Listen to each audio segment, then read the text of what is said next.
Hi, Tammy Silvers of Tamarinis. Welcome to video 2 in the Paper Piecing Basics series.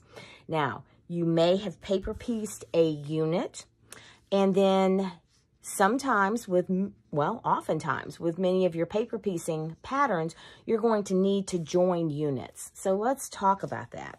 Now, first of all, sometimes when you're piecing your unit, you've got fabric that's hanging over the edge, outside the edge of your pattern.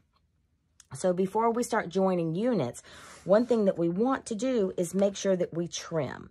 Now, with most of your paper piecing patterns, you're going to have a lighter or dashed line on the outside edge, which is going to be that outside seam allowance. So simply using a ruler and my rotary cutter, I can trim away that excess. I can trim away on that dashed line, and when I do, I am now trimming that paper piecing pattern down to size. And it's worth taking that little bit of extra time to get that unit down to the right size. And you can see that the unit I'm working with is an odd shape. And that happens a lot. Usually that's why you're paper piecing a pattern, is because it has odd shapes, odd angles, difficult points that might be really, really hard to achieve with regular templates or with regular strip piecing or just general piecing. All right, so I've trimmed my entire unit along the dash line. Now, there's my unit. You can see how pretty it looks. I want to join it to this unit. Now, if you watched video 1, you'll remember that I mentioned using a basting stitch. I've already done this on this corner unit, and I've done it because these are big pieces and they would flop around. So I've already basted those corners down so that they're going to stay in place. And that way, when I go to trim, everything is going to stay in place. My fabric's not going to flip on me. I'm not going to accidentally trim away more than I wanted to because the fabric flipped up underneath it. This keeps everything nice and in place. Okay, so according to my pattern, oh wait, this is my pattern. This is from my perpetual pattern. I want to join these two pieces. Now, you're going to notice that when I go to join these two pieces, this corner unit is actually longer than this unit. So yes, I have a straight edge and I can join those two straight edges, but where up and down the edge do I place them? So here's a tip. When you're joining units, here's how I approach it. I like to use some nice sharp pins, and I put a pin through one intersection. So using my sewing lines, my solid lines, I put a pin on that intersection, and then I'm going to turn the pattern over, the piece I'm sewing it to, and I'm putting a pin at that intersection as well. So now I've matched up that corner. So I want to do the same thing on the opposite corner. I want to put a pin at this intersection, and then I want to turn it over, and I want to put a pin at that intersection. Okay, so now I have my two corners. But if you're looking at this, you may be thinking, well, I can't put that in the sewing machine. Those pins are sticking out. You're absolutely right. You can't.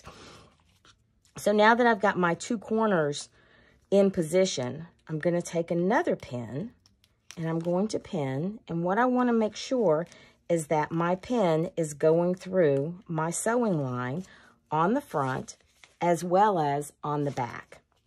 And once I've done that, now I can remove these pins.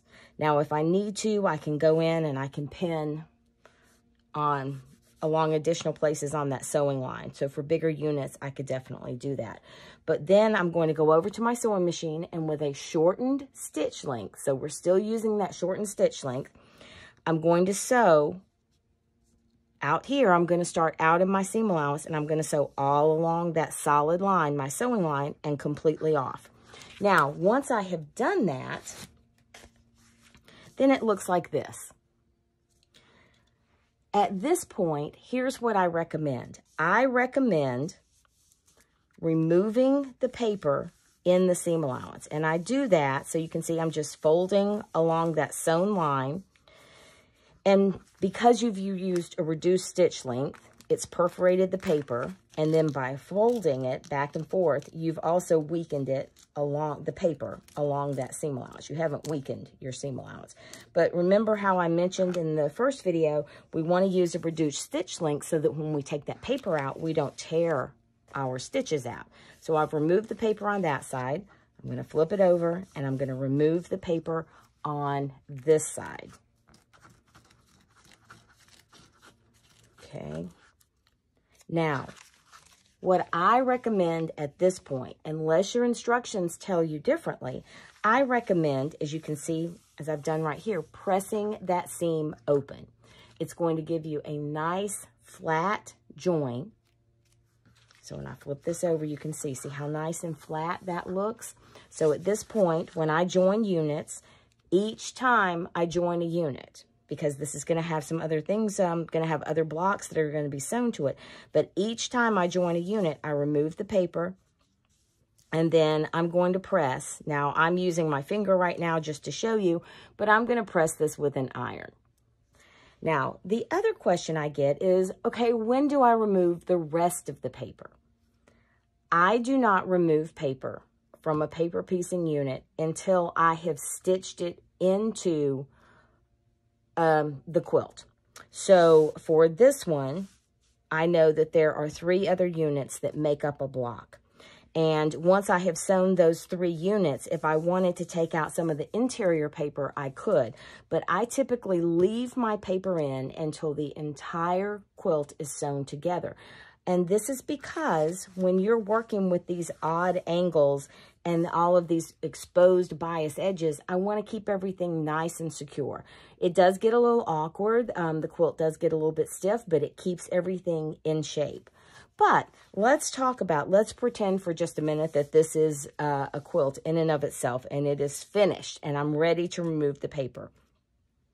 You saw how I folded the paper here along the seam allowance. You're going to do the same thing to start removing the paper. You're going to, and you can see the seam allowance is already removed, so this comes out pretty easily. And then I can fold this and I can just remove it.